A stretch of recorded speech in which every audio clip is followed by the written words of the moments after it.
So, want to welcome everybody to our event. Basically, Sophocles' tragedies in the Americas, and it's basically part of our course, the course that I'm teaching right now, CL 316, which is the Greek tragedies. But I sort of focused it on reception, ancient reception, and of course in the modern era. And so I thought it would be wonderful to have some experts on reception, particularly on the in the Americas, and also a person who's produced a recent work that is a reception, Claudia Rankine, the poet and author. So we will first begin with some introductions. I'm not sure why I don't see myself on this screen here, but okay. Hold on a second. Can you guys see me? Yeah, we see you. Can you? You guys can see me. See you very clearly. It's very disturbing. I can't see myself. Okay, but all right. We'll just operate on the fact maybe that if we do what over there and see. No, usually there's like it should show us. Okay, let's do a maybe gallery. Yeah. There we go. Okay, we did gallery. All right, there we go. Sorry. Okay, so why don't we start with introducing ourselves? So I'm Jackie Murray. I'm Associate Professor of Classics in the Department of Classics at SUNY Buffalo. And with me is Emma Hotier, who is a visiting graduate student. Absolutely, yeah, visiting graduate student from France. And she's working with me on Black Medias. And so a reception project for her on looking at African-American, Afro-Caribbean receptions of the Medea. And then we also have our guests that we're going to be having the conversation with are Rosa Andújar, who is an expert on the Latin American receptions of tragedy. She's also a classicist at Barnard College.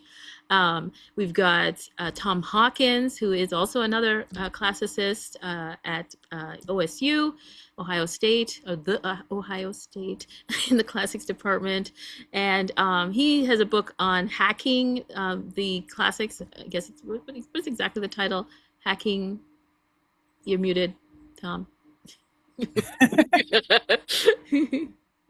You're still muted. Let me unmute. Won't let me unmute. I gave you.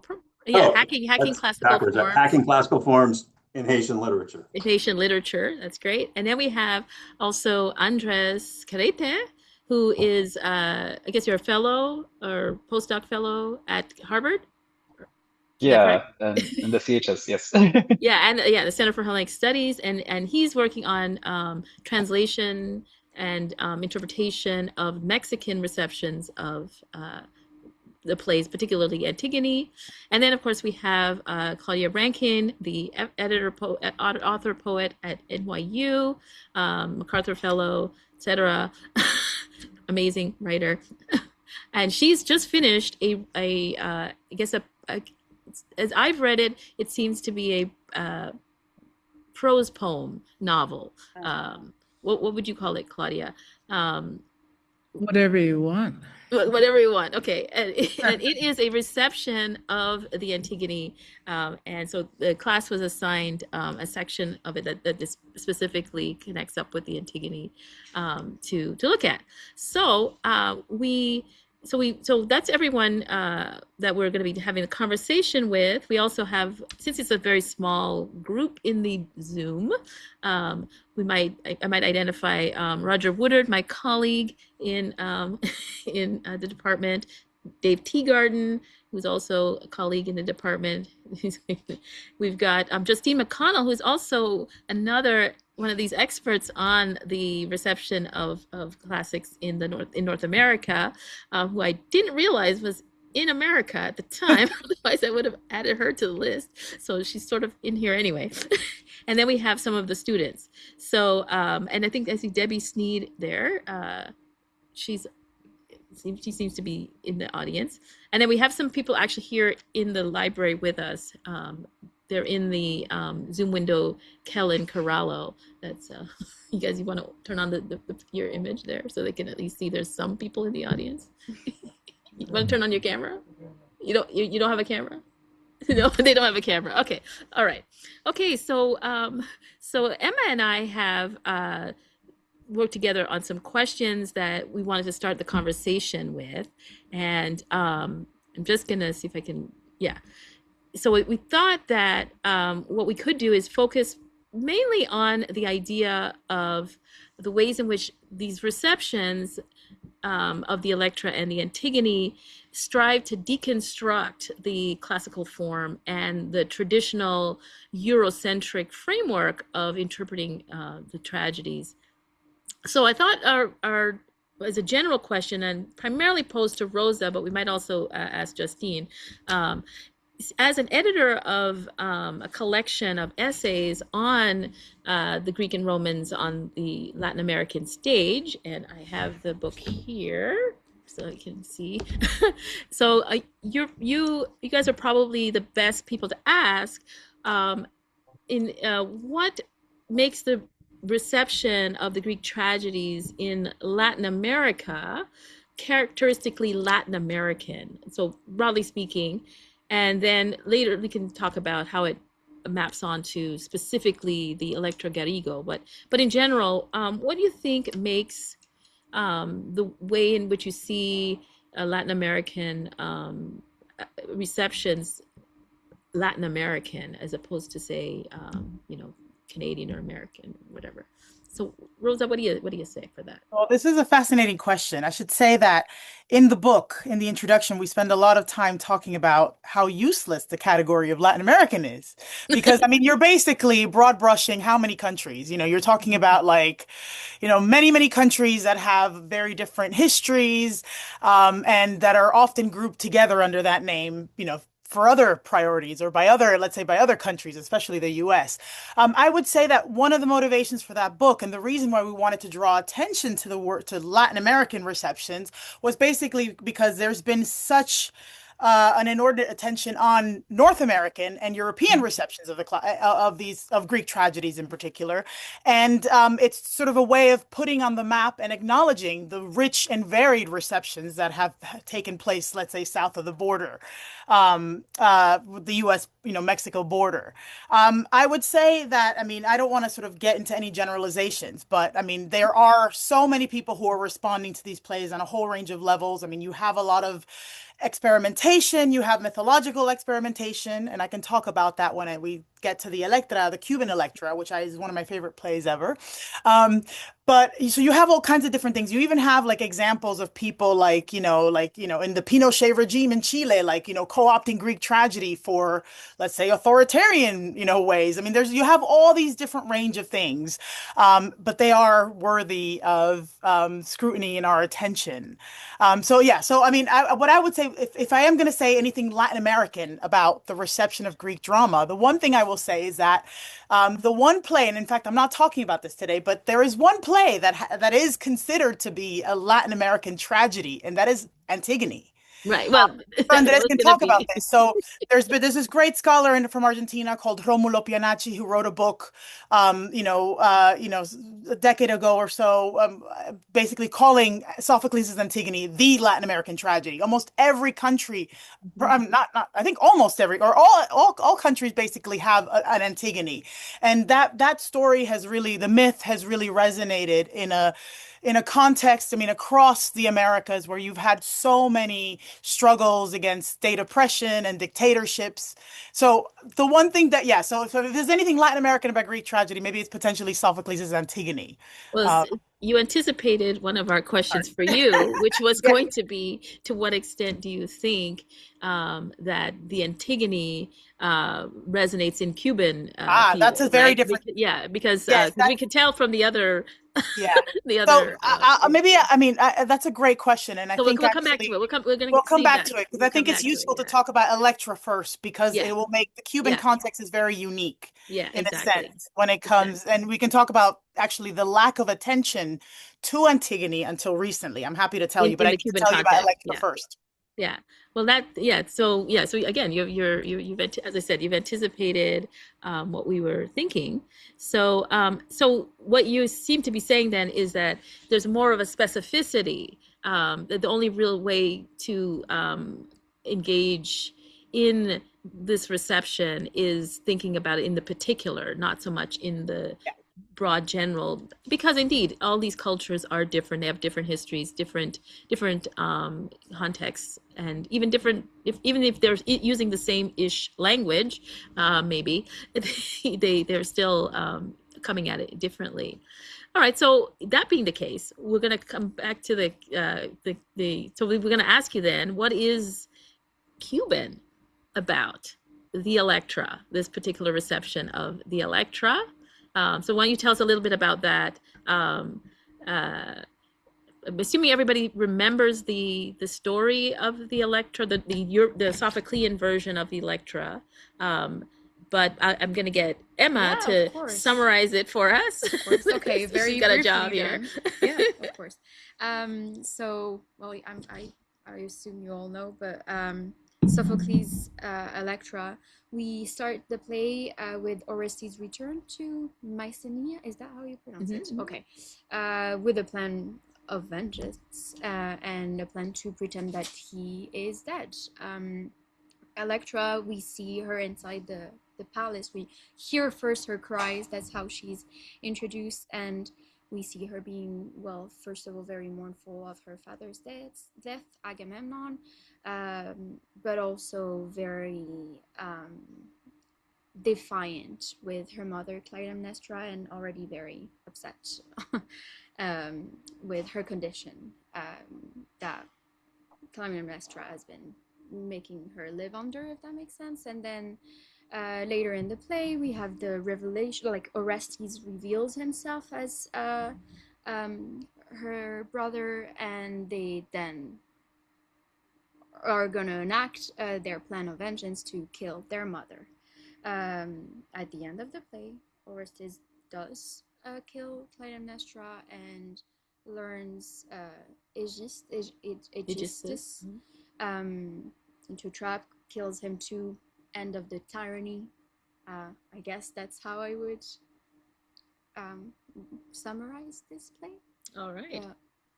That's not at all what happens in Electra Garrigo. So So Rosa, tell us what the specific, what's so, why is this your favorite play, and how does this break the mold of the classical mold that we might say? Absolutely, happy to. So the play in many ways. So I mean, because I think you also, I mean, it's interesting to note that it is a very Cuban play, and I'll talk about that in a second. But the play is fundamentally sort of a radical rethinking of the Electra myth. So the play is, I should tell you, it's the only play, this is why it's my favorite play. It's the only play, ancient or modern, where you are basically rethinking the family. And he does that by, it's the only play, ancient or modern, where Agamemnon is still alive. And he's there interacting with his children. Now, if you just pause on that for a second, if you think about the implications, I mean, it's a fundamental unraveling of the myth, because Electra, as you said, Emma, with your summary, I mean, the whole point of the Electra myth, or the character when we encounter her in Sophocles, I mean, even in, I guess, Euripides' version, I mean, her whole thing is mourning for her father. Right. And obviously, the whole story of the myth also relies on some point of a recognition between her and her brother, because her brother had left. I mean, her brother was taken away and he has to come back and avenge. But if Agamemnon is still alive, then what happens? And this is kind of what Pineda does. And he's a wonderful writer, because he's someone who's really interested in, I think before absurd theater was was there. He was there doing this. I mean, the play was written in the 1940s. But the play is fundamentally like really interested in thinking about family dynamics and dysfunctional family dynamics. And this is a Cuban preoccupation. So they, in sort of rejigging the family, or sorry, yeah, the family dynamics by having this father still alive, like you have them interacting in the same dramatic space.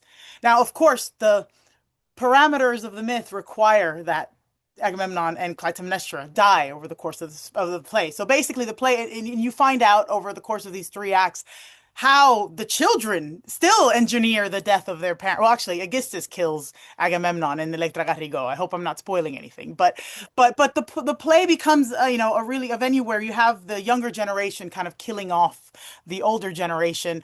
But he's doing this. I mean, this fundamental rethinking of the myth, and again, using Greek tragedy as a venue to think about Cuban families. Piñera's doing all of this by inserting very visible and very recognizable Cuban traits. So eventually, for example, like Orestes kills his mother with a poisoned papaya fruit.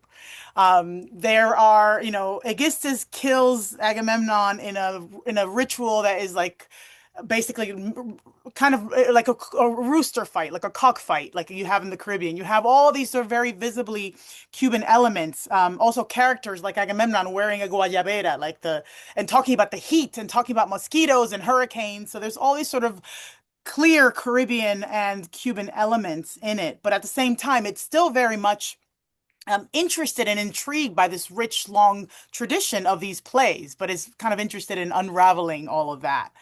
So yeah, it's an amazing play. I mean, I highly recommend it for all those reasons. If you're interested in theater, if you're interested in the rich tradition, the rich reception of these Electra plays, but also the ways in which you can make a play visibly Cuban or speak to a particular local audience.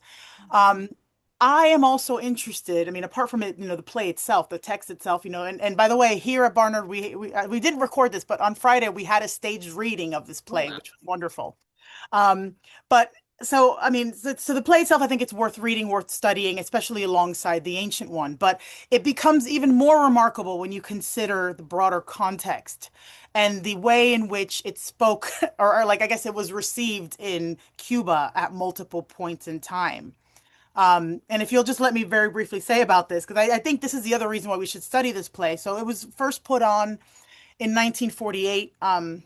In a small theater in Havana by a company called the Prometheus Theater Company, very aptly, it was a new, but when it was staged, everyone, it was an audience of critics and a lot of very learned people, they hated it. They hated this play. I mean, one critic famously has said that it was a gob of spit aimed at Olympus, un escupitajo al Olimpo, and this was like blasted on all the newspapers. I mean, it was, Piñera was someone who had spent some time previously in Argentina, but after the reception of this play, he decided to go back to Buenos Aires because, he was ashamed and not in great shame of, how all these people hated it and kind of he became ostracized.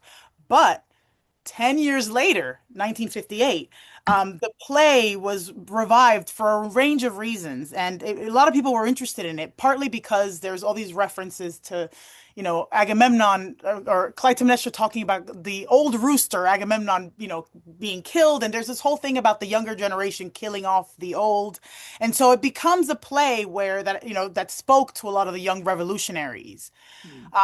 And it's a play also, the person who played Electra in 1948 became very heavily involved in the revolutionary cause. This is Violeta Casals. She was the announcer of the Radio Rebelde from the Sierra Maestra Mountains, the guerrillas. She was someone who became a revolutionary herself. So for all these reasons, the play became seen as a revolutionary play.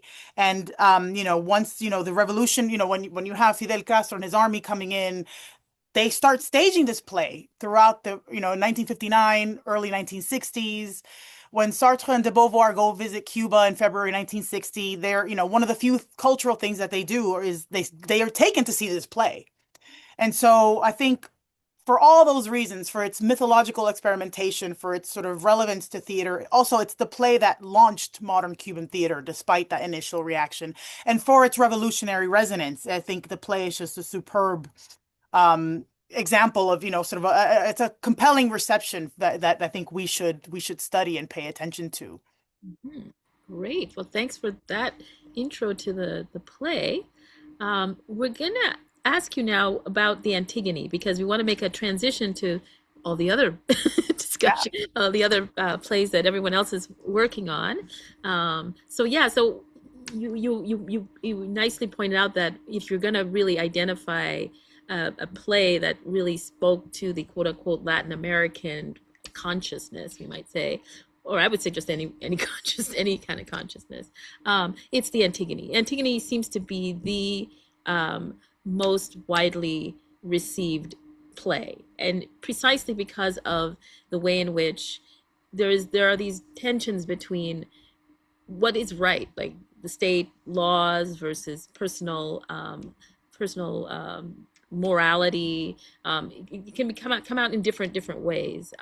So yeah, how did the Antigone then manifest itself in Cuban dramaturgy and the Cuban stage?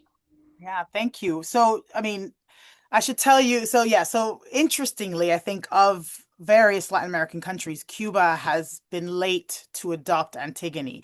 And that's because, I mean, again, the other thing about, I mean, I've mentioned to you the initial reception of Electra Garrigo, how it was then sort of taken as emblematic of a revolution. But if we follow the years down, if you get into the mid 1960s, what ends up happening with Pineda, he becomes ostracized because he was an openly homosexual person, and that did not fit within the aims of the revolution. But just to say that, so Pineda had launched a whole new way of doing Greek tragedy, and so there was another Medea, and there was allegedly a writer in the 60s who was writing an Antigone. But then when Pineda became ostracized, when this other author decided to this is Antona Rufat, instead of Cubanizing a Greek drama as Pineda and this other Jose Triana, who had done this with Medea. Instead of Cubanizing this Greek drama, he did a loose translation of the Seven Against Thebes. And, in the mid 1960s, you really start getting to see a sense of they adopt a Soviet model of bureaucracy in the arts. So if you're a playwright, you write a play, but you have to submit it to a committee so then that it can be given a production. And this guy who did, this is related to Antigone, so in case it's not clear. So this one guy who did this loose translation of Seven Against Thebes, basically submitted to one of these things. It won a prize, but the people reading the play judged it to be a counter-revolutionary play. And so they start, and it's incredible. They published a play because they won this prize, but they published a preface that kind of just goes through the whole play and talks about how, Polynices is clearly these people from Miami, and this is like all backed by the CIA. And they start reading their own context, and especially Bay of Pigs and all these things that had been happening in the early 60s into the myth. I mean, there's nothing Cuban about that play.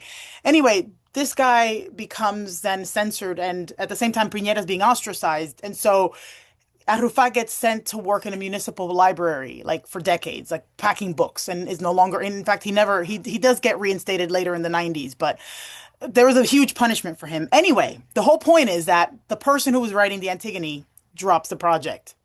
So there is now an Antigone that we more recently, so from 2007, but Cuba is late to adopt Antigone, precisely, I think, because it's so potent in so many other Latin American contexts. And because, again, despite this initial sort of celebration in the early years of the revolution of this Cuban Hellenic, or, this Cuban way, or ways of Cubanizing Greek drama, I think Antigone becomes too powerful.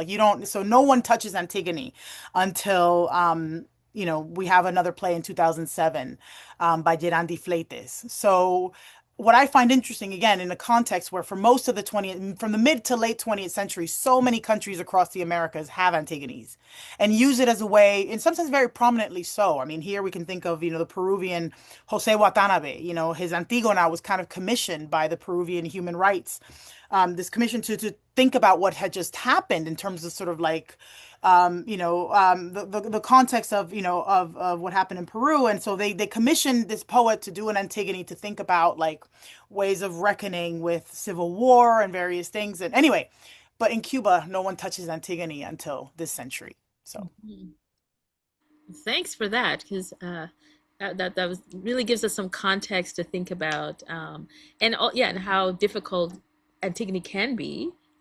Even in a so-called revolutionary context, you can see can become very problematic. So now we want to shift to Andres, where another sort of maybe failed Antigone, or at least failed so far. Maybe it will get revived later. But tell us about the Antigone a la Mexicana. Okay. So Joven Antigona la Mexicana is is the actually the title title of your of my book, book, but right? yeah, but the So I Jovan don't and know. Antigone, right? Yeah, The Joven Antigona, yes. yeah. So La Joven Antigona se va a la guerra, which roughly translates to Young Antigone Goes to War, is a play that is staged for the first time in 1968 and then published in 1969. On its face, it's the story of this young woman, from an upper class who is really disillusioned with just kind of society in general. She joins this revolutionary cell in the hopes of righting what she thinks are the wrongs of society. At the end of the play, as kind of she goes with the revolutionaries and kind of hears their ideals and their thoughts on revolution, she gets tasked with actually planting a bomb on a train. This is her act to essentially kind of kill any sensibilities that she would have towards upper classes, oppressive classes. And it's also meant to really demonstrate her revolutionary ethos. And although she initially agrees to do so, she backtracks and does not go through with the plan because she sees a group of children singing near the train track. So upon witnessing this, actually goes back to the revolutionaries' headquarters, which is just described as this like a basement essentially. And she confronts them. She tries to make them see the error of their ways, in the sense of like they're not looking at humanity as what it can be. They are essentially fatalistic in their thinking, and they just want to destroy without really having a sense of what comes after that, right? So that's basically the ethos of the play itself. The reason why it's kind of considered a little bit of a failed one is the fact that it is staged 8 days after Mexico's largest student massacre, the massacre of Tlatelolco, from October 2nd, 1968. And so this really changes the reception context. What we have, what would initially be a play that is maybe a prescription of, a large universal humanism and the strengths of looking at your fellow human as somebody who has that potential for greatness within them, and something that we should kind of work to elevate as opposed to oppress. It instead is really read as a discouraging of Mexico's youth because many of the ideals that Antigone is explicitly criticizing are ideals that are popularized in Mexico by the Cuban Revolution. So we have that Cuba-Mexico connection emerging there. And so these revolutionaries who are very much placed into the role of peon, the role of the oppressor, that in the Mexican context in particular, and in larger America, we're being really general. Creon does take this role of an oppressor more so than, just a right versus right sort of thing. The revolutionaries, the people who would bring about the change that Antigone initially desires, they are placed into that role, something that's kind of quite unique in the Mexican tradition. And so Antigone, instead of confronting the state or a sort of oppressive individual, she is confronting the dispossessed, those who are fighting to right what they see as a wrong in society, even if their methods are questionable. So we have, again, as I mentioned, like instead of a resistance against oppression, a resistance against what might be cyclical, applications of violence, a recursion of oppressive regimes, but all kind of hinging on potentiality as opposed to actuality. And so much of the language that Antigone uses is the language of universal humanism, whereas what the revolutionaries use is very much linked to ideas of the new man, which was this kind of popular term in the 20th century for the communist ideal of what a good society would then create, this kind of new humanhood in which people would work in service of each other as opposed to selfishly and all of these things. So its reception is very contested. The playwright himself talks about being discouraged with the play because he never intended to make, and in his own words, he never intended to transform the theater into a classroom. Yet he chooses an Antigone, which I think is an interesting choice when you're hoping to simply have it be more a document of the era as opposed to something that is politically engaged with what is happening at the time. So I think if we are to perceive it as a failure, that would be where we would kind of lay that criticism. I will say though, however, this is a play that accomplishes something really transformative in Mexico in terms of it is the first Antigone that exists that we have that is uniquely Mexican, that departs from Sophocles um, in a major way, and that is also not seeking to represent a European aesthetic or a European consciousness as opposed to one that is born from Mexico itself and its current social circumstances. So can you say a little bit more about like Yes. how Mexican Mhm. this Antigone is? Um, So I would say it's Mexican in a few ways. So first of all, its language is uniquely Mexican. I would dare say even colloquial. So the only reason when I write about this, I don't make the argument more strongly. It's because it's really difficult to ascertain the origin of slang words, of slang. But much of the way in which the revolutionaries speak is a Northern Mexican affect, at least to my reading. In addition to that, apart from making this a very particular linguistic sort of environment, it is directly interacting with the ideologies that are present for Mexico's youth at the time. So it is very engaged with particular university politics, university discourses, and also with the discourses of agrarian farm workers. So all of these things that are happening in the playwright's central vicinity, right? So it's something that what I think makes this play and the plays that follow it uniquely Mexican is the fact that they are all embracing they are all interacting and engaging with their local context. So it is because their context informed them the creation of this Antigone in such a specific way that the Mexicanity is kind of already a starting point for them, right? So you couldn't have these plays if the situations of Mexico did not call for them. So this will be reflected in the language, this will be reflected in the actual execution and the transformations in the plot. But at the end of the day, what makes Mexican is the fact that they are built from a Mexican context to address specifically Mexican community concerns. Great. All right, so Tom, we're going to turn to you now. We're leaving the quote unquote Latin American to the French Caribbean. So obviously different cultural historical context with the connection to Europe or European classicism being through the French. What would you say about what makes this Haitian? And in the same way, answering the question similarly. So tell us a little bit about this Haitian Antigone and Sure. and what makes it Haitian. So you're absolutely right, of course, to say that we're switching the colonial linguistic context from Spanish to French. And the one point of reference that might be helpful is that the previous great Francophone Antigone was that of Jean Anouilh in 1944, and elite Francophone Haitian audiences and intellectuals would have had that in their background. And then when Felix Morisseau-Louis turns to the story of Antigone, which he staged in 1953, he had, above all, a mission about language.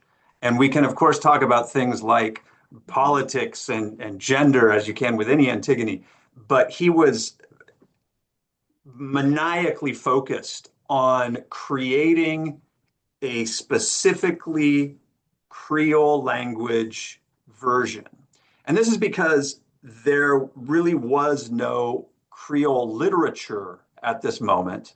And so he had a very strategic goal. He had begun his career as a French author. He wrote French novels, French poetry, things like this. But he realized that this was not the language of the vast majority of people in Haiti. And he wanted to shift gears. And what he needed to do was to address a public that was about 90% Creole only speakers. They weren't bilingual with French, although obviously there's immense overlap between the two languages, and really high rates of illiteracy. So it's not that he could just say, oh, well, I'm going to go write a novel and it's going to be an Antigone-inspired novel. And so he had a very specific vision of how to present this, which was it's going to be in Creole. It's going to be theatrical because that way we don't need to have audiences who are readers. And well, yes, I'm going to stage it in the fancy Theater Rex in downtown Port-au-Prince. He always had a plan to put it into big and small venues across the country of Haiti. And so after a few performances at the Formal Theater, he next presented it on his farm. And he basically said to anybody who would listen, bring a snack, bring a blanket, come to my farm, plop down, and watch this performance. He, perhaps doubling back to Rosa's initial comment about how Antigone is the Latin American or global tragedy. His prologue, as those who read it will already have noticed, his prologue says, "Look, this story has been translated everywhere. Every country has an Antigone. Every language has an Antigone." And so I said to myself, let me see if I can make an Antigone. Let me see if I can make it Haitian. So for Morisseau-Louis, his main focus is to create a Creole language Antigone as a gift to the people of Haiti, as a statement against Francophone elite culture. But he also wanted to get it into print. And there was Creole theater before Morisseau-Louis. And even around the time that he produced this play, again, 1953 was when it debuted, he presented a Creole version of On Wheels' Medea's play, and that simply has disappeared. We don't have that play script. So with the Antigone, he achieved his double goal of putting it in front of mass audiences across Haiti in Creole, but also getting it into print. And thus it could be a foundation for a Creole literature. So first, second, and third answer to your question, Jackie, is language, language, language, that it's about Creole. Beyond that, however, maybe the next answer to the question is in the scene in which Antigone dies. Of course, in the Sophoclean version and in many versions, most versions, the Antigone character kills herself. And in Morisseau-Louis' version, he has the Creon character, Creon, proactively kill Antigone through a Vodou ceremony. And so he goes through a ritual. It's long distance, so Antigone is off stage and in prison, more or less like she is in Sophocles' play. But he calls the spiritual forces of the Vodou world together. He has them take Antigone's soul and draw it into a glass of water. And once it is trapped in that space, he's able to stab it. The glass evidently became red, little theatrical magic, and thus Antigone has been killed. As a side note, in terms of the reception of this play itself, supposedly in Haiti, everybody loved this. This was the local newspaper said that it was a must-see. But when it traveled globally and was performed in Paris, people laughed. And I think they laughed the same way that lots of people laugh when they feel awkward because they don't understand the cultural norms. And so in Paris, when they saw this actor stabbing a glass of water and somehow that meant that Antigone's dead, that didn't have any meaning. But in the Haitian context, this was a meaningful gesture. The last thing I'll say then is that after Antigone has died, in the Sophoclean version, of course, this is a firm dividing line. Think of all the things that Antigone won't get to do. She won't get to marry. She won't get to become a full adult woman within the norms of a Greek community. In the Haitian version, she lives on as she transitions into the spiritual realm. And when Amon, or Hamon, her fiance, just as in the Sophoclean version, when he too dies, and she welcomes him into that realm and says, "Come to me, lover. This is our space where we can finally be together. We can put aside all the horrors of the world that we've been trying to deal with. And now we can finally share a marriage bed here together." So that ending then, I'm sure tapping into some big themes of your class, Jackie, raises a huge question. Is this a tragedy anymore? We might say that we've transformed a tragedy into some sort of romantic melodrama because, boy met girl and girl marries boy and they're happy together. But it creates a very different theatrical effect, as well as an amazing deformation of any expectations that you had based on the Greek or even the Francophone traditions around Antigone. Mhm. Yeah, I liked how you brought up the fact that it played differently in different audiences, to really emphasize how Haitian it was, right? That Mm-hmm. it's completely illegible in the Parisian French context, Right. whereas it was completely legible in its own original context. And I think Yeah. that's maybe where we can ask why you chose the term hacking. I would love to Yeah, as your hear. your way of thinking about the Mhm. deconstruction of the classical form, Yeah, you use the metaphor hacking.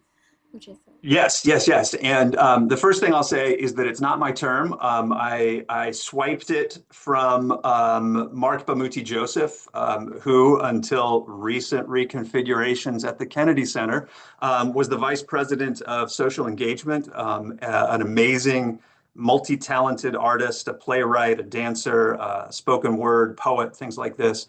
And he spoke at Ohio State during the pandemic, and he described his career as someone who takes a hip hop sensibility and uses them to hack classical forms. Um, so this was such a vivid image for me that I wrote to him and asked if I could take it. And not only did he say yes, but he said, "I'll tell you more. My family comes through Haiti, and he had actually made a theatrical work called Scourge that he had composed in honor of the 200th anniversary of Haitian independence."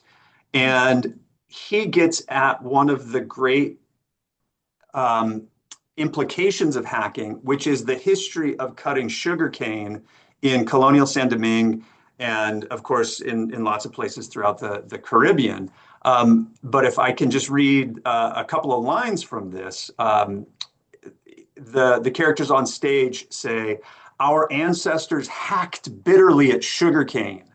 We are the sweet, never tasted by their sweat-soaked tongues. They begged for us to be here, never knowing who or what we'd become. We are the echoing elegy perpetually sung." And so I took Bamuti's vision and what I could of his voice, and blended notions of hacking, of course, technological hacking. My data got hacked, my bank account got hacked, cyber hacking, with issues of the hacking of sugarcane to come up with a methodology about um, productively dismantling stuff and then repurposing it, just as the sugar cane is repurposed into processed sugar, just as cyber hackers repurpose cybersecurity modes for their own designs. And I used this as a metaphor throughout the book for what Haitian authors were doing. And I was particularly interested in the racial politics of education in this era, in which by the time Haiti earned its independence in 1804, it instigates a series of very impressive firsts. This is the first Black Republic, as it's known. We might say today it's the first modern nation state with primarily Black population. It is the first nation state to, from its very inception, outlaw slavery. Um, and it is really, in many ways, the ground zero of decolonial, anti-colonial thinking. And so the authors that were engaging with Greek and Roman material, the Haitian authors, were, outside of Haiti, the kinds of bodies, the kinds of minds who would be excluded from that type of education. They were not expected, in some cases, not allowed to know or to work with these myths and histories. So, when you get when you get Shelley or Byron in the English tradition working with Greco-Roman models, you may love or hate the poem in particular, but nobody bats an eye at these guys claiming the authority, the right, the inheritance to this material. But from the very get-go of the Haitian Declaration of Independence, when they use the term barbarians, a term, of course, of ethnic othering that goes all the way back to ancient Greece, when they use the term the barbarians in the Haitian Declaration of Independence, it's used against the French. The French are the barbarians who were abusing us. The French are the barbarians who had this extractive economy that enslaved African bodies to extract sugar, to extract coffee for their aggrandizement. And that is the cornerstone of everything that I've tried to do with Haitian literature, as these authors turn the tables on who's allowed to work with this material, who gets to say what the ending of the story is, and the way that they then creatively hack and dismantle and then repurpose and rebuild to their own purposes. Okay, thank you. So we're going to come back to that. But now we want to talk to Claudia, sort of following Justine's Oxford collection, where they actually have a section where they actually ask the folks who are producing receptions of the play. So we actually have someone who's just finished an Antigone, a reception of Antigone, and want to ask Claudia, what, how are you, or do you see yourself? Well, having read the thing, I do see you deconstructing the classical form. You're not writing a play, but you are sort of using the tragedy to interrogate certain aspects of like personal and also global issues. So why don't you tell us what your project is with the Antigone here in your triage? Is the new Okay. Well, I was really interested in the dynamic between Antigone and Ismene in terms of the conversation between action versus inaction. And if you take for granted the state position, Creon's position, at some point, one has to respond. And if you believe all response is a response, what happens between the characters in terms of judgment that happens, to use the term domestically, going forward. So that was really my interest in the play, because I felt we all know what's happening globally, politically, etc. But it might be interesting to take a look at the dynamic between family members, friends, etc., when the state is calling for action. And you have this concept of unworlding that you're using throughout. You want to say a little bit about that and how that works as a way of well, the idea of unworlding, Jack Halberstam, is actually, it's a term I'm taking from him, which he's taking from Gordon Matta Clark, in terms of an architecture. But this idea that collapse is the inevitable trajectory of our systems, whichever way you're looking at it. And in this case, in Triage case, in terms of climate change, in terms of notions of democracy, etc. So I wanted these two characters to take on the collapse or the unworlding as something that is destined. And if it's destined, do you still have to react? And do you still stand up to the forces that seem inevitable? So that frame was, if Creon exists somewhere, he exists in the unworlding, and that was to be taken for granted in a sense. Okay, so you have this striking situation happening in the piece, I'm gonna say, where the characters. So you have the narrator and the theorist are the two characters, and they're at college, and when they meet, gets on the campus, they see each other, and then they just fall down. They collapse. So that is symbolic of this unworlding. Is that what you're getting? Exactly. Yeah, Exactly. yeah. But the action is meant not to be a surrender. It's a recognition of the grief that is inherent in having to negotiate the world. So it's as if you enter into Antigone at the point of the deaths of everyone, Polynese, everybody, and you have these two sisters who understand that they have come out of grief, they will have to negotiate grief, and the only way to continue to carry it is to collapse in order to continue. So the collapse is a form of continuance. You go down to come up, to go down. Right. And in an environment where grief itself is criminalized. Yeah.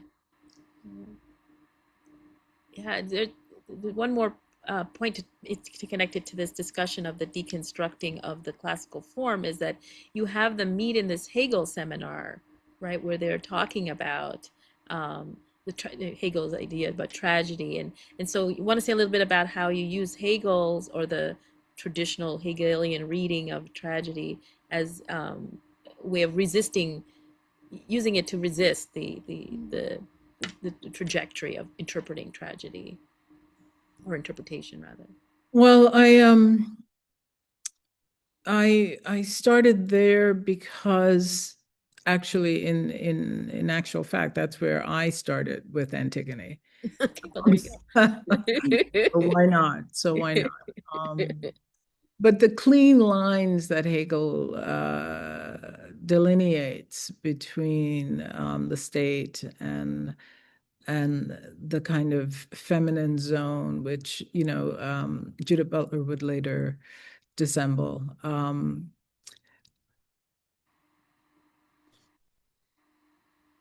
was of less interest to me throughout. The thing that I really wanted to address was the judgment issue. They're just so the lines in the play where Ismene engages with Antigone, they're not many. But they and the dismissal of her by Antigone is to me a place where we as a culture need to stop in order to look at what it means to be in conversation, but also where judgment and action end up reinstating a kind of Creon position. Maybe not on the level of the state, but on the level of condemnation. And is that really what we want. If you want me to speak plainly, I was thinking very much about if you just look perhaps within the liberal community and within the elite liberals versus everybody else, or you look at, and what is it, why the way in which protests as a form of response created such a division on the side, on the same side. Like, forget about the other sides, just the same side. We stay in the domestic, which means stay within your friend group, stay within your family, stay within. And you end up with these incredibly insurmountable moments around how to confront grief.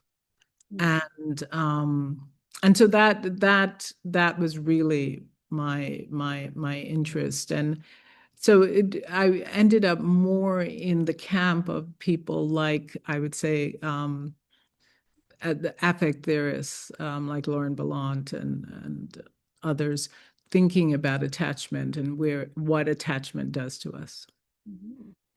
Really, well, that's really super interesting. So okay, let's get back to thinking about these. So we've got a lot of ways of deconstructing the classical form. Claudia just mentioned looking at through affect, and Thomas expounding on his use of hacking. There's a the whole idea of the authorized discourse is how we just deconstruct that, right? So I'm wondering if now we'll open it up to any one of you now, and anyone in the audience can also jump in. Justine might also be interested in jumping in, so do you think that the ways in which the deconstruction of the classical form can be something that might be maybe not universalized, but seems very consistent in these modern receptions of plays outside of the typical mainstream, just reproduce the play in I don't know, jeans or something and set it up in but these actual engagements with the play that are really trying to have the play interpret the current moment, and also look at the play as a way of thinking about ideas of protest or revolution, etc. So anyone want to comment on the similarity? Anyway, I'm noticing that there's definitely an approach to reception, whether it's Claudia's approach through prose poetry, whether it's the dramas, that where there's a resistance to the classical, the Eurocentric classical reception as sort of an adequate, or looking at it as an inadequate way of addressing or receiving it today in the modern world. So I don't know. My question might be incoherent. All right, I'm going to point somebody out. How about you, Justine? You're in the audience. Certainly didn't sign up for all of this. I know you didn't. Sorry, but no. I didn't realize you were in town, and so I thought. No. I'm joking. I'm glad I'm vaguely with it. This has been great. I guess what was thinking of as I'm listening, and of what I'm often looking at when I'm working, is or that I find very useful, is Henry Louis Gates Jr.'s idea of signifying as repetition with difference. If you just repeat, if you don't deconstruct these classical forms, personally, I don't find it particularly interesting, and I find it quite hard for it to do anything. I know there are productions that do that for probably useful pedagogical reasons, to know how it's performed in antiquity, but I find it hard to get excited about, and I can only think about it with antiquity, which doesn't work in the same way. But this idea of repeating with a signal difference, as he says, seems to be what each of you have been talking about, right? These plays are useful, these myths are useful, but at the core, as I understood it from all of you speaking, it is what it does within its particular moment now. So, and that requires one, I think, the writers to not be too deferential. And that's what we get a change away from what happens with some classical things where people just say, okay, well, it's the ancient Greeks. We need to treat it with a great deal of care and reverence. And that means we don't want to think with it. And it seemed that in each of the cases that you guys have talked about, what becomes so fascinating is what happens and what makes the plays and the myths still live, right? That they can keep changing. So it doesn't have to radically rewrite it. So yeah, I think that's sort of, I haven't formulated. One of Does the that things that formulate into a question? Does that sound right? yeah, okay. Well, one of the things I've been mentioning in the class, so full disclosure, I am not a tragedy expert. I'm a Hellenistic poetry person, and up until teaching this particular version of tragedy in translation, I had this sort of thing. Well, it's tragedy, but this particular course, because of I wanted it to be about reception, kind of got me excited about tragedy that I was never ever excited about. Like you're talking about how the traditional way of doing worrying about how it was done in antiquity, how that kind of seems boring to you. That was basically my position, right? I deliberately came into thinking about this course in terms of, okay, I'm gonna look at reception, and even within the ancient reception. So I'm thinking about like Euripides' reception of Sophocles and Aeschylus. Already you can see what we're talking about here, where there's like a lack of reverence for the Electra, say in the Orestes, where there's like a hostage taking and all kinds of crazy stuff happens in that redoing of the Electra, right? Even to say that this repetition and this reverence for the great model wasn't there even in antiquity when these guys were producing the so-called great models. So to me it seems the current these versions that we're talking about, and the work that writers are trying to do today, this is actually more authentic maybe to the ancient approach to tragedy. But Rosa has her hand up. She's an expert.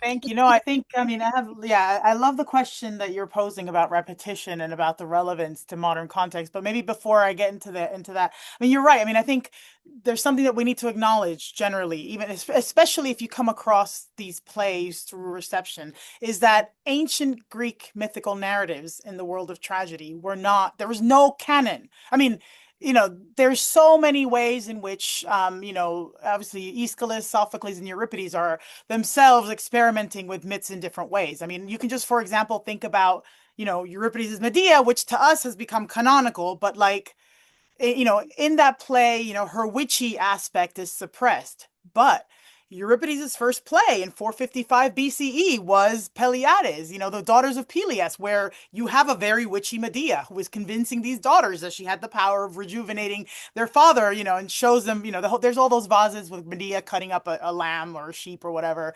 Anyway, so there's all these ways in which these characters are being adapted and changed depending on the circumstance or what that tragedy is hoping to do. I mean, that being said, of course, I mean, there's a lot of liberties these ancient authors couldn't take. I mean, you can't, the story of Oedipus, you can't just suddenly have like, Uncle Joe show up, like a whole new character. Well, I Like mean, you you have could to, have the myth. Agamemnon stay alive, though. Like, No, but the myths have these parameters. But I also say like another example of a play that I love teaching in the ancient context is, everybody is always thinking about Sophocles and, Antigone and Oedipus at Colonus are a form of a trilogy. And people try and find these continuities despite the fact that they were written decades later. But fine, okay. I mean, I think you're dealing with different Oedipuses, let's say, between Colonus and Rex. But Phoenician Women by Euripides is amazing. Like, I love that play. It's a crazy play. I mean, everybody's in it. Like, Yeah. Jocasta didn't die. Oedipus is there with his Helen. children. And it's almost like, I mean, of course, even Tiresias as a kid. I mean, it's amazing. But the point is, I think I always like to point out, it's these plays, there's a certain plasticity, I think, to the myth. But anyway, so we can keep talking about that. But I love your question to return to receptions and thinking about repetition and sort of changing form.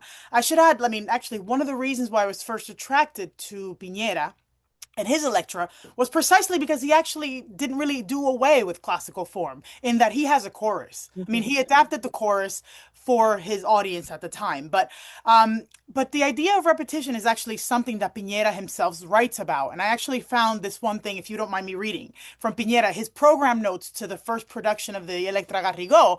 He says, when I was first attacked by the Greek bug, and he says, this Greek bug continues to carry out its function as the required violin in the grand orchestra of Western drama, Hofmannsthal, O'Neill, Racine, Shakespeare, and the rest.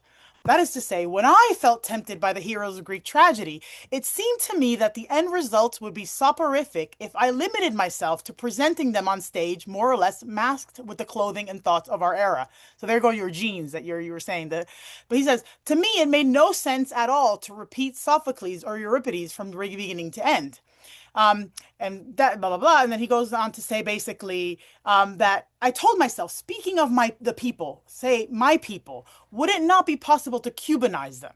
And then he talks all this whole thing about like avoiding absolute repetition, and to him it involved finding what he considered to be the nature of the Cuban. And that is, he then says that the Cuban defines itself through a systematic rupture with seriousness. So that means that for him to Cubanize this play was to introduce a certain level of humor and also melodrama. So even though he keeps the classical form, if you read Electra Garrigo, you will find there's a lot of very funny moments, but also like moments where Clytemnestra herself is almost like a soap opera actress. So for him, that was the way of avoiding that repetition. But I was just shocked because, I mean, not shocked, but I was struck by, what you were saying. And I think this is something that Pineda, and I know other authors, that Andres and Tom, have been talking, even Claude, people are interested in this idea of avoiding repetition. So I think it's a wonderful question. What about you, Tom? You have your hand up. Yeah, building on that, I wanted to talk a little bit about how it's not just what authors or playwrights are doing, but how the world changes around. If in your class you read Sophocles Electra, your students will know that there's a moment in which Electra is holding an urn that she believes holds the ashes of her brother Orestes. And the effect is that we in the audience know it's not Orestes. But the character on stage, Electra, believes it is. And so we watch her grief, we watch her emotional reaction. Well, there's a story that later in antiquity, there was a restaging of that play. And the actor who was playing the part of Electra, remember we have all male actors, his child had recently died. And he performed with an urn that, at least the rumor was, held the ashes of his dead child. And to whatever extent the audience knew this, that of course transforms the emotional impact, because it's not that we say, oh, poor Electra doesn't know that it's not her dead brother. Instead, we say, wow, this actor is bringing on his grief about a dead child into this space. In the case of Morisseau's Antigone, it was performed in 1953, again, primarily as this mission to bring the Creole language to the stage. In 1957, the brutal, violent, repressive dictator, Papa Doc Duvalier, was elected to be president of Haiti. In the run-up to the election, soon after his election, actually, there was a famous situation in which one of his political rivals had died, and there was a funeral procession through the streets of Port-au-Prince. Duvalier had his henchmen interrupt the proceedings, steal the body, and take it away. At this point, and by the way, the rival politician who had died was the candidate that Morisseau-Louis himself had supported. So at this moment, the audiences of Haiti start to see Duvalier as a Creon character because he's desecrating corpses. And at this point, the play that Morisseau had not particularly written as a political play becomes laser focused on politics. Morisseau has to leave the country. He goes on the road. He presents his play variously in English, Creole, and French in the U.S., in France, in Nigeria, before settling in Ghana, where he staged it several times. And by the time that he is in Nkrumah's Ghana, where that country is, just on the, in its first years of independence, everyone looks at this play now as a sharply political, sharply anti-Duvalier play, even though it had never been, it couldn't have been intended in that way because Duvalier hadn't been elected. So in this issue of repeat with variation, that variation can come from lots of different sources, including the outside world. Yeah. Can I very quickly jump? I forgot how to raise my hand on Zoom, so I apologize. I cannot find the icon, and I feel very, very old. But anyway, so the idea of canonicity and the tensions that come from this idea of having to pay some sort of homage or reverence to the ancient material is something that, in speaking to the playwrights, because I've had the great fortune of speaking to a couple of the playwrights who have worked on Mexican antiguities in particular, is something that is very alive in the community to an extent, and it's something that at least the playwrights I've spoken they're very deliberate about not caring. And I'll give you a quick example. So Perla de la Rosa, who wrote this antigone called Antigona, las voces que incendian el desierto. So Antigone is the voices that set ablaze the desert. And Antigone written in response to a series of femicides that have kind of plagued the Ciudad Juarez, Chihuahua, a border city with El Paso, Texas, since 1993, essentially. She writes this play as part of a contest. So basically a commission to write an Antigone. She starts writing it, and as she is developing it, a couple of the first criticisms that she gets is that you are not giving Creon a fair shot. Like, you are not elevating the arguments that Creon has to be, an alternative to Antigone's. And so when speaking to her, one of the things that comes up is she's like, when I received this criticism, because I got it multiple times, it was often from men, and it was often from the position of somebody trying to impose what was a correct way of making an Antigone. Right. So then the aspect of difference, what we call, the deviations from it, then become the central point of her essentially thesis with the play. If we can't have a Creon who is an equivalent to Antigone and he is merely an oppressor, where does that tension of tragedy then shift? And in her response, it's actually to Ismene. Ismene as somebody who has been so battered by the fear of a city that is under the constant threat of death, that that the ethical tension actually is presented there, right? So it's like Antigone representing action and the search for a dead sister, and what it means to be true to your humanity despite all of these terrible kind of oppressions, versus Ismene, who is a passive observer, somebody who is like, yes, struck by grief, but is so battered by fear that she decides to just let things go. It's just, this storm will pass, we don't need to do anything, acting in opposition to the things that are being enforced in the city is essentially courting death. So it's in that difference specifically that we see essentially the point of these narratives, right? But the one thing I wanted to highlight is that that playwrights do continue to struggle with this, with the ideas that we have as general audiences of what a Greek play should be, right? So it's often the point of major criticism, but then by the same hand, what they are eventually celebrated for when these kind of plays do permeate that initial layer of resistance. Claudia, go ahead. I was just, as you were speaking, it reminded me that I recently saw Alexandra Zeldin's translation of Antigone, but he collapsed the entire cycle into one play so that Creon literally fucks Antigone. And so the idea of incest is at the center of that version of the play.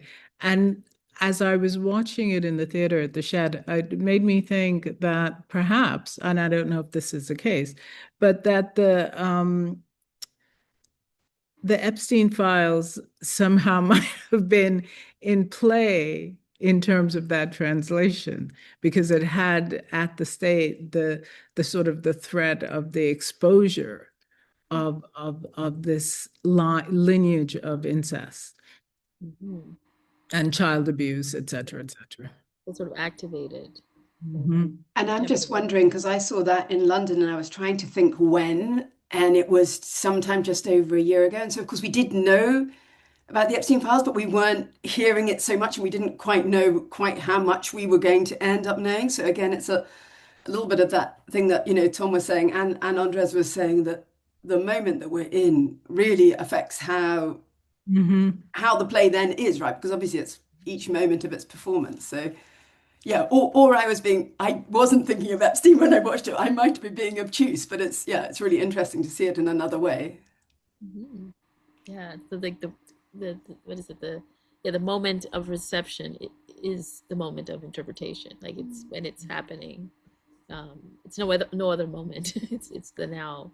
And that's why I think also in Electra Garriga, I noticed so much this tension of how close the parents wanted to keep their children to them, that I interpreted as borderline. Like, yes. And it must be also because, I mean, in France, it's been Me Too, as of course, but Me Too incest has been like super coming, yes, very recently. Things have been coming up much more, and freedom of speech on these topic at least have been, yeah, so much more of a thing. And I was wondering how you had read Rosa, like this, and if it had been a conversation at the time or now, or when it was re-performed. I don't know. Let me see if I understand your question. Is it Yes. with Electra Garrigo? Is it Yes. people would have understood, or this unique reading of the family, or like the melodrama around the? Yeah, I mean, I think it's one of the things that makes it Cuban. I mean, so as I said, I mean, you not only have Agamemnon still alive, but in a way, the other big change, as you rightly identify, is Clytemnestra also becomes, she's obsessed. I mean, Orestes never left, but she's obsessed with her male child in a way that speaks to a lot of, I think, let's say Latin American family dynamics. I mean, because there's all these sort of interesting scenes in the play where Clytemnestra is obsessing over her darling boy Orestes, and Electra's like, "Hello, I'm still here," and it's an interesting thing because I think part of it is also it's about speaking to those unique family dynamics, but there's also a way I think in which he is maybe responding partly to thinking about the significance of some of these mythical characters to psychoanalysis, right? So there's also ways in which even Agamemnon himself is also obsessed with Electra, and in a way the children have to kill like the parents because so they can be free of these sort of like oppressive emotions and emotional structures. I also wonder, I mean, with Pineda, I mean, there's nothing about Iphigenia, but I do think, I mean, Iphigenia and Chrysothemis are kind of briefly mentioned in one scene when Agamemnon is kind of talking, like he's drunk and he calls himself Agamemnon of Cuba, but then he like there's a clear reference to the broader tradition, theatrical and mythical tradition of Agamemnon as the king of Mycenae, and I think there he mentions, the father of blah blah blah. But anyway, but Iphigenia is not there, and I also wonder, like, with Pineda's version, there's a sense also in which all that emotion from Clytemnestra about Iphigenia gets misplaced, or not, or gets displaced and put on Orestes, as someone who needs to be protected. It's really intriguing. I've never, as I said, like, I've never really thought. I mean, until I came across Pineda's play. I never really thought intimately about some of these dynamics that the myth, is kind of staging, or or like, you know, alternative universes, I guess.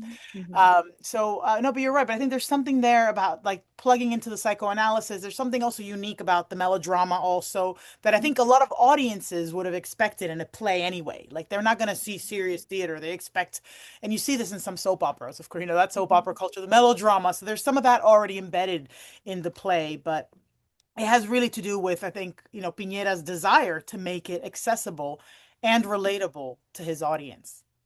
And I sorry, but and I think there's been so much discourse recently in like on social media about boy moms, and so reading this Yeah, like really made me think of that. And but contrasting that with Agamemnon, who is the same, who is like protecting his darling daughter, and we've not heard as much about that. yeah, It's been so like it's normal. I even read it myself, and then I had to catch myself being like, yeah, because it's so normal. My dad was like, that, it's very yeah, protective, yeah, da, da, da. yeah. Like it's been so normalized, but we don't criticize this as much. Anyways, I thought it was super, yeah, it was super relatable to audiences now. I should tell you, so we did a staged reading on Friday, and a lot of people were saying that they really like sort of they saw their, especially, you know, sort of various people who said they came from like, you know, various sort of migrant backgrounds or people who has like, you know, I had a Turkish American student who's like, oh my God, like recognized that Mm-hmm. obsession with the male child as something that was like already, that was active in her Yeah. family. So it's not just, so this is, yeah, so a lot of people were still reacting on Friday to this idea of like these internal family dynamics and Mm-hmm. seeing some of their own experiences on reflected in this version of Electra.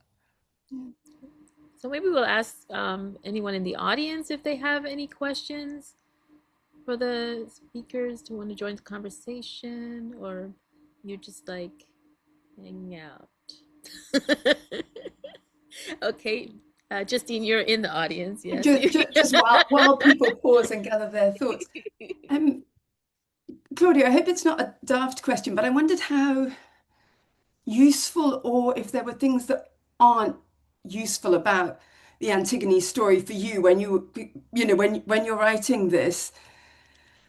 Well, I guess it's partly that idea of whether you're ever felt constrained by it, or there were bits that just didn't seem to fit with the story you were telling, and what one does with that as an artist. I don't know. I just would be very interested to hear a little bit more about that. Well, that's a great question, actually, because there were two endings to Triage. And in the first, the sort of Antigone character died. And I thought, wait, that's not right. That whatever happens in the play is not happening here. Because the entire play makes the equation that even in life one is aligned with the dead. And so there was no need for her to die, in a sense. So that probably was the biggest problem that had to be resolved. And my publishers saw the first version and were very attached to this death. So when they saw the second version and the death didn't occur, it took them a long time to kind of reroute, because I think they had to also reroute from the play, in a sense. That's fascinating, and yeah, and kind of superb to be able to hear it that way. Thank you. Do you have a question? Yeah, go ahead. Okay. Sure. She's got a written down question. Yeah, I had plenty, but I didn't. So we were wondering, why do you think female characters in these Greek tragedies, this is a question we have to ask, kept being received or readapted or reinvented or co-opted? Why do you think this gendered factor? Yeah. So when you think about it, like the Antigone, of course, is probably the most received, redone, and Medea too, Electra. Okay, Oedipus, sure. Ajax, sure, but not to the extent that these female-led plays really speak to whatever moment they get received in. So we're wondering what you think about the role of the gender here is, and well, and even Claudia, you might be the gender. Well, I'm a woman, so therefore no. But I think there's something more going on, right? So we'd like you guys to tell us why do you think there's something about the female gender that is so potent in Well, these I think plays? if you go back to the Hegel, this is where Mm-hmm. it's relevant. The aligning with the role of citizen, Right. with the feminine role, and the alliance with the care of family, which extends out to the role of citizen, in a way, for me anyway, was important to Antigone. It's not that one cares if Antigone could have been Polynices. You know what I mean? Her femininity wasn't the issue. The question was, where do you stand relative to the other people around you? And what is your commitment to those people? And so in the case of Creon or Oedipus, or even Therese, the Tiresias? Tiresias, the relationship to the state, if the state is fixed, is less interesting. Mm. And the question of decision, intention, impotence, all of those questions, fragility, are thrown in, and those are usually posited in the female body in many ways. And silence, and all of those struggles. Mm-hmm. Thank you. Andres, you have your hand Yeah, I figured out how to raise it. So, um, up. so I, this takes me. So I had a conversation, I want to say last week, with somebody who's visiting the CHS, and I promise this is related. But when they asked me what I had worked on, and I said Antigone, they said I have a really big beef with Antigone because I feel like it can also be used to justify fascism and abuses of power because you have somebody really breaking from the norm and using a higher calling as their justification. And so my response to that was first like, huh, okay, like anything can be anything if you read it weirdly enough. But my initial reaction was no, because she is a woman, right? So it is in that female subjectivity and the fact that because all of the systems that these things are stationed are patriarchal and capitalist, the positionality of Antigone as a woman is actually already signaling resistance in some way. So it's signaling a power imbalance. And in her particular case, that is absolutely fundamental, right? So we're, as somebody who speaks for the dispossessed, as she does in many kind of, I would say Mexican ambits, but I think we can expand it a little bit further. It is important that she has that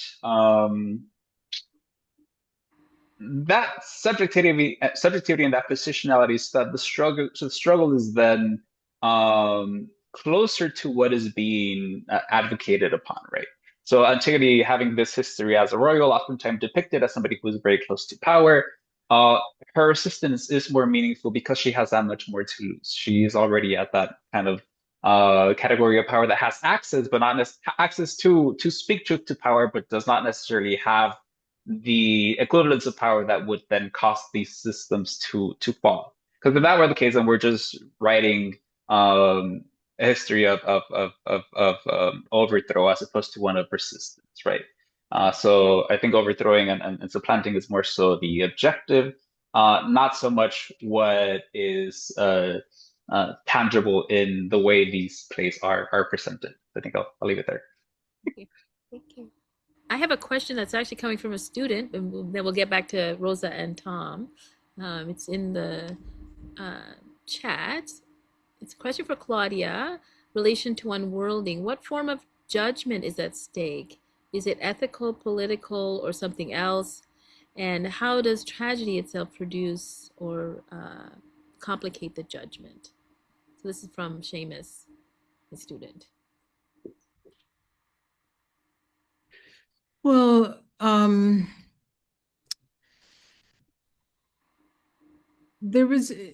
was interested in this the acceptance of unworlding, because there's so much rhetoric around worlding and the kind of assumed power that one has in creating one's own world, or the worlding of this and the worlding of that, and hope, and et cetera, et cetera, et cetera.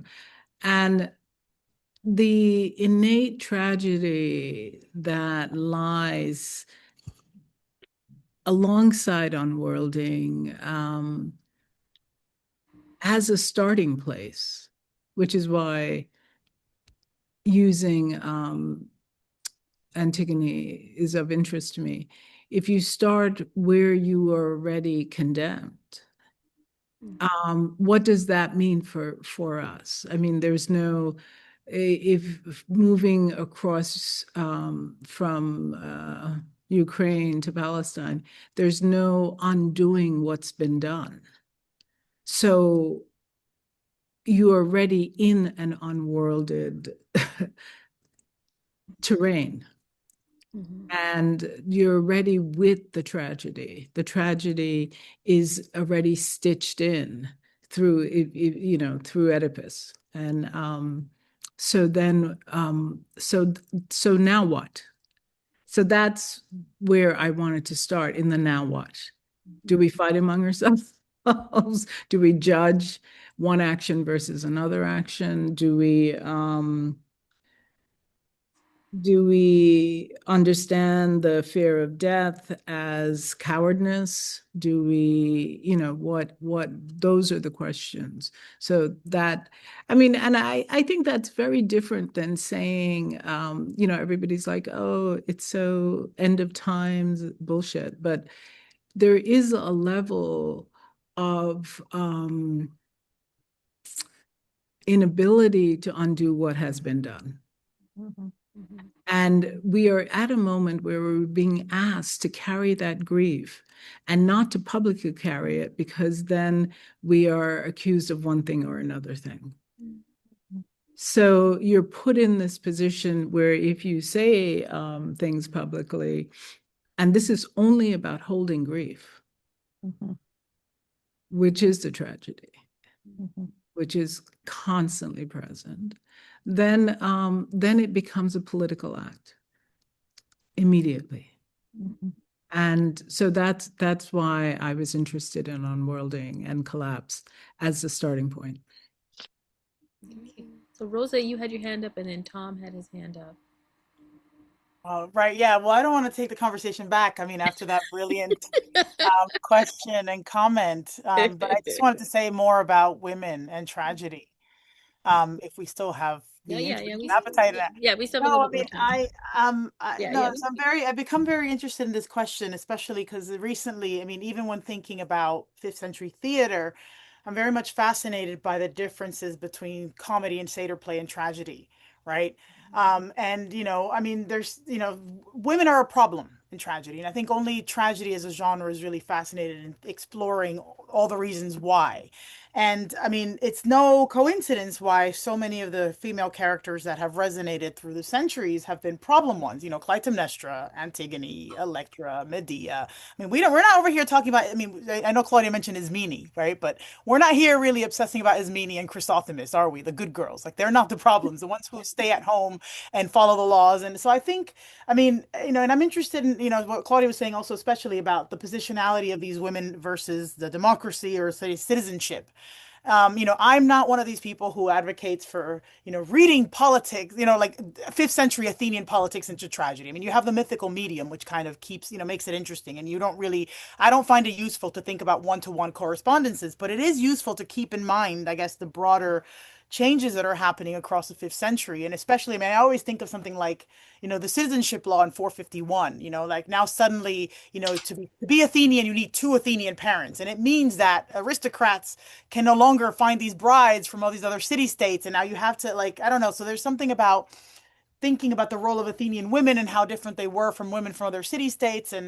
But anyway, but to go back to my brief point about the different genres. So I think tragedy is a great space and a venue where you can explore these broader questions. Whereas in comedy, I mean, of course we have Praxagora from like Assembly Women, and we have obviously Lysistrata, right? But these are like fantastical women who are almost like they don't really exist, right?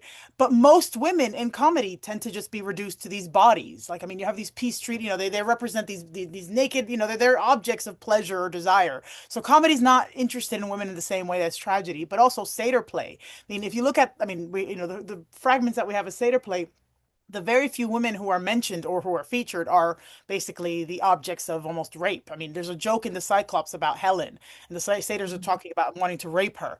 There's a fragment of this one East satyr play by Aeschylus, the Amymone, which is one of the, from what I can gather, one of the few plays that actually had a female character, which I think is shocking when you think about all these tragic trilogies would have had a satyr play at the end.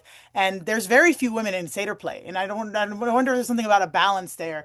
But anyway, this Hermione is someone who's like the object. She's, the satyrs want to rape her. And so there's this, I've really been intrigued by these broader questions and just thinking again in those terms of the broader dynamics and what a fifth century audience would have been used to in terms of the different genres. So, I mean, I don't know. I think there's more to be said or done, but I do think there's something about only tragedy. I find it interesting that tragedy is the only venue where you can actually properly think through, even though comedy does stage the realities of fifth century Athens, but there's something about tragedy being the only space where you can properly explore these questions. How do you, And I'm happy to fight anybody from comedy about this. how do Sorry, you, Claudia. I just am curious, how do you think about Haman Creon's son within that dynamic? I mean, he's a fascinating character. I mean, I think I don't know. I mean, I think there's to relate him to, I mean, to, I guess, fifth century politics. I mean, I don't know. I'm much more interested in characters like Hippolytus, who are the category of a bastard, like, because that was an actual real thing in fifth century Athens, especially after the citizenship law. You have a category where you have these young men. Even Pericles himself had a bastard son who had to he petitioned the assembly to have him become a citizen after his real sons died of a plague. I mean, Haimon, I don't know. I have to say I haven't really spent much time thinking about him. Perhaps because he's also under this category of a dutiful son. I don't know.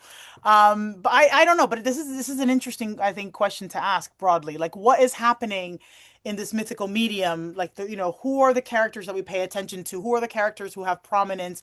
And I would argue Hyman is not it. I mean, I don't know.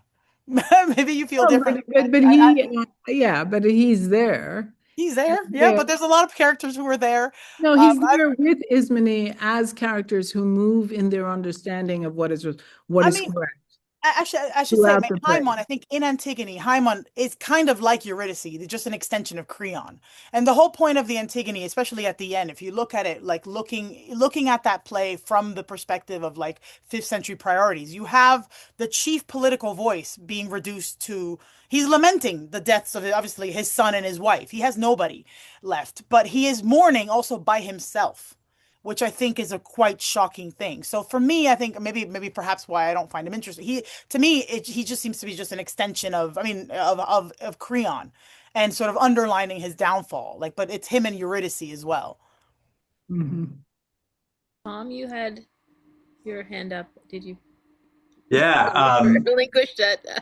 I'm very glad that Rosa brought up comedy. I was actually going to do some of that myself, having just finished a seminar on comedy and political humor.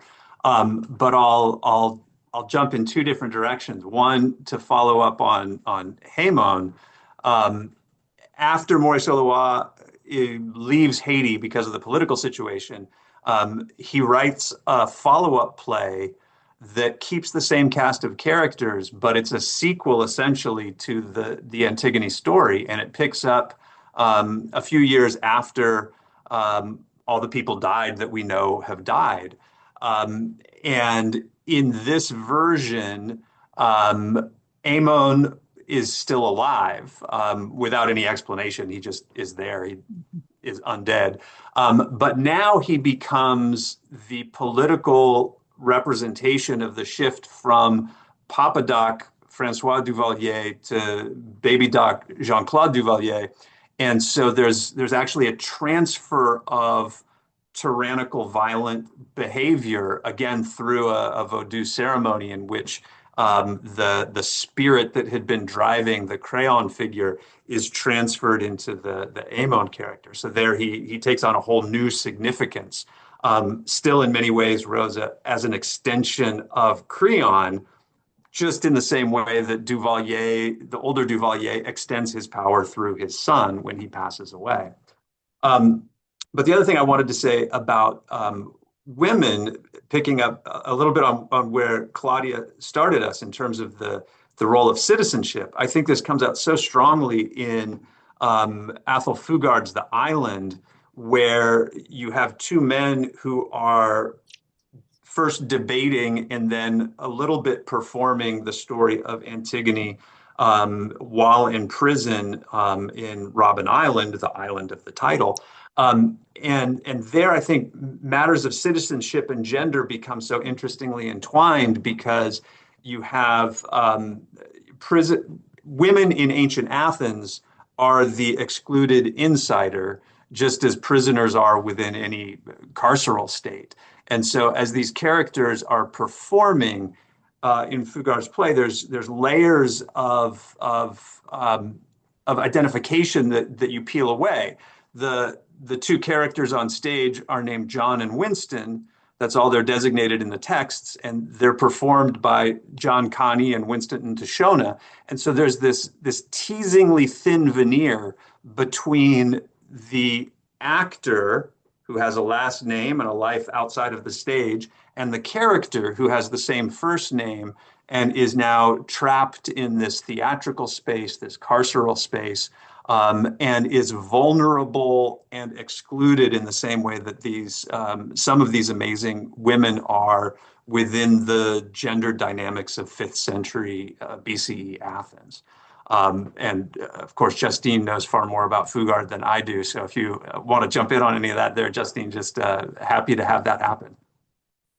I think that was great. I guess the only thing, I don't know if you guys have discussed it in the class, is just that it was inspired by that Nelson Mandela did perform Antigone when he was in Robben Island, and then the play is the kind of a dramatization of what that would have been. So if that hasn't come up in the class yet, it's the factoid, I guess. But I think what Tom said is perfect. Thank you. That was great. So I've in our class, there's a film, The Antigone by Sophie de Raspe. I don't know if you've seen it. It's fantastic. It's a Canadian film, so we're still in the Americas, but it's a Canadian film. And what's interesting about that, so it's said they're refugees from Algiers, and so there's like connections with the Amazie sort of revolution there, but also it's a story that's responding to the police murder of a Honduran, I guess, immigrant in Canada, who gets killed by the police, and his brother ends up being deported, etc. So it's that kind of story. And in this case, Antigone, what's interesting about the gender there is Antigone, when Polynice survives, and he ends up in prison, and she it sort of swaps identity with him because they look similar, they're about the same height. And what she does is she and her grandmother go to visit him in jail, and she's cut her hair and even put on his decals of his gang tattoos on there, so she can look like him. And so the swapping of the gender is really interesting in this particular rendition.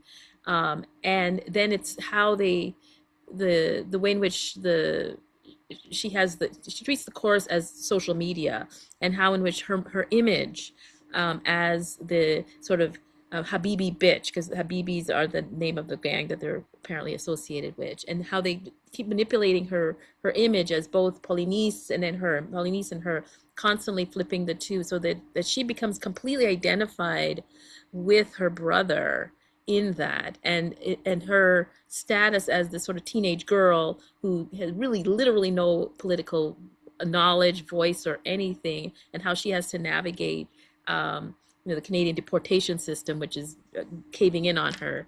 And so it's interesting in that, where I thought that was an interesting use of gender in this particular Antigone, where the idea of her being a girl is very important, but also at the same time, the fact that as a girl, she can be swapped for her brother, who's similar, a little bit older than her, but they look very similar. And so she really becomes identified with Polynice as his sort of avatar, and trying to get him released from prison. So it's another way in which the gender is used, and citizenship is tied up totally in that, because that's the threat that she's threatened with. Really, if you keep claiming to be guilty of this assisted escape of your brother, you will lose your possibility of becoming a Canadian citizen, right? And then she says, well, you can wipe your ass with that Canadian citizenship, and she's eventually deported, right? But it's interesting how her vulnerability as a female, young teenage female, no political power whatsoever, is just crashing up against the state, which in Creon, in this particular film, Creon is the state. Like, it's all the Canadian political stuff and the laws and everything. So it's not just one particular figure, but it's how, again, it's her sort of vulnerability as a sort of resistance figure, but still it's that fact that she's a female that sort of works there. So yeah, so it's interesting. We just really struck by just how prominent these female figures are. Like, these female-led plays seem to be more resonant. They seem to have more malleability for contemporary use, especially when you're speaking about even if it's personal issues or political issues. It just seems that female plays have a more trek, you might say. Yeah. All right, so do we have any more comments? Oh, yes. Oh, Nancy has a question. I wondered if there's a terminology for for plays that are performed in a very local context and draw very powerfully on local traditions and rituals and so on, and then get reperformed, like the one you mentioned, Tom, in Paris. And a lot of that resonance gets lost.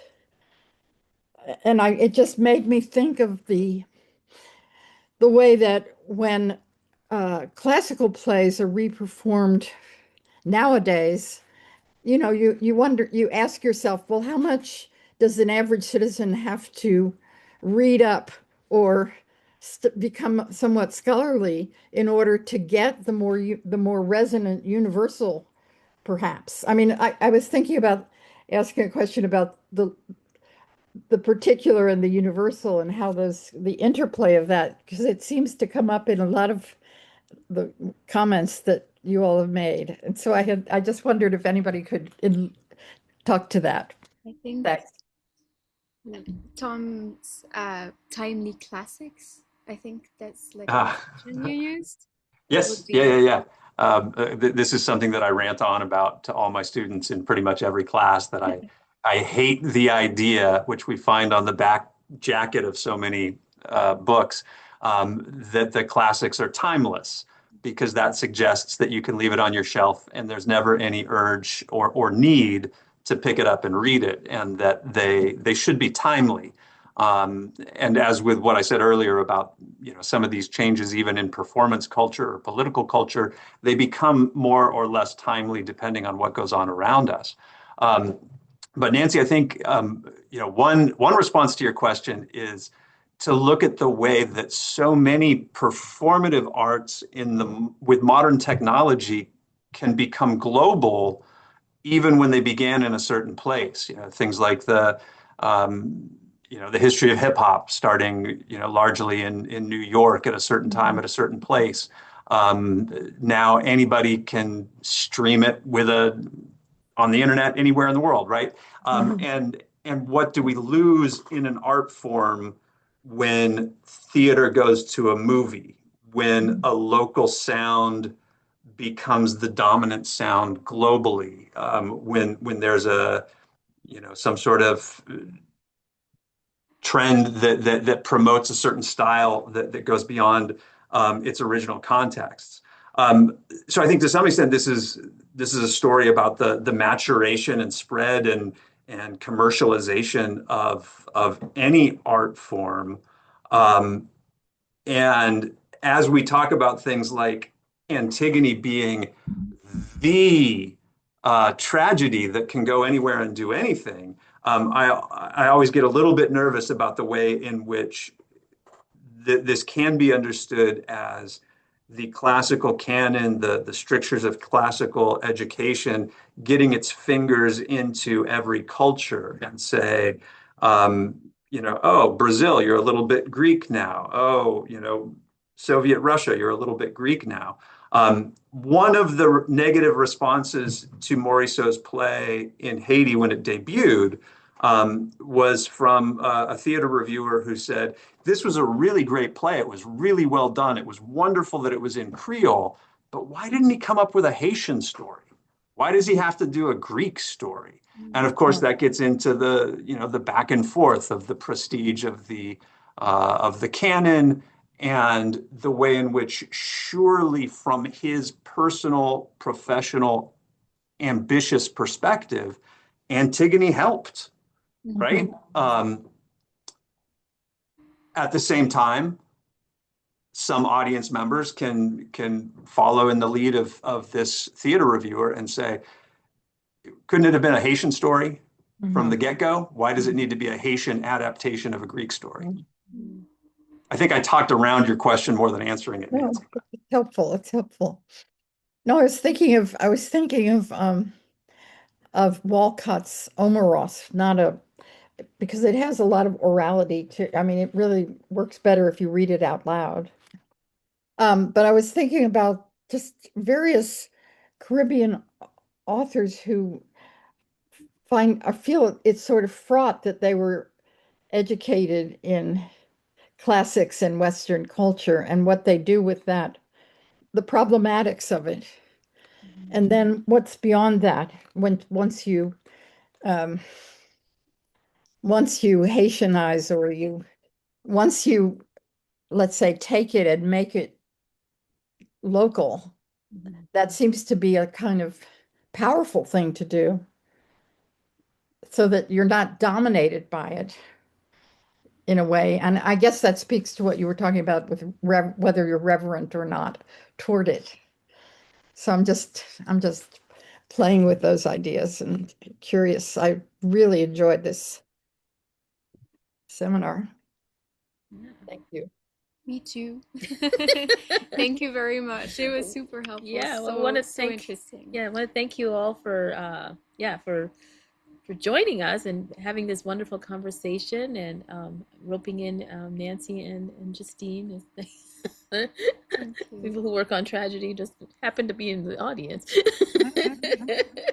And and well, really, really, I think this is a very enriching conversation. Certainly, my class should get a lot out of it. I certainly got a lot out of it. And now as I said, now I've got the Greek bug you're fighting about. As I said, like for me, this is the aspect of tragedy that's exciting. Like, sure, if I'm going to translate Greek, I want a Hellenistic poetry stuff. But if it's actually going to be thinking about how vibrant Greek literature is, then it seems this is tragedy, and particularly the reception of tragedy in our moment. So I want to thank everyone for really making this wonderful conversation, and I hope we'll see each other again soon. Thank you. All right. Thank you. Huge thanks to you, Jackie, for organizing this. Yes, thank you. Thanks so much, everyone. Yeah, thank you. All right. Bye. Bye. Bye. Stop the recording. Bye. Thanks, Jackie. Thanks, Nancy.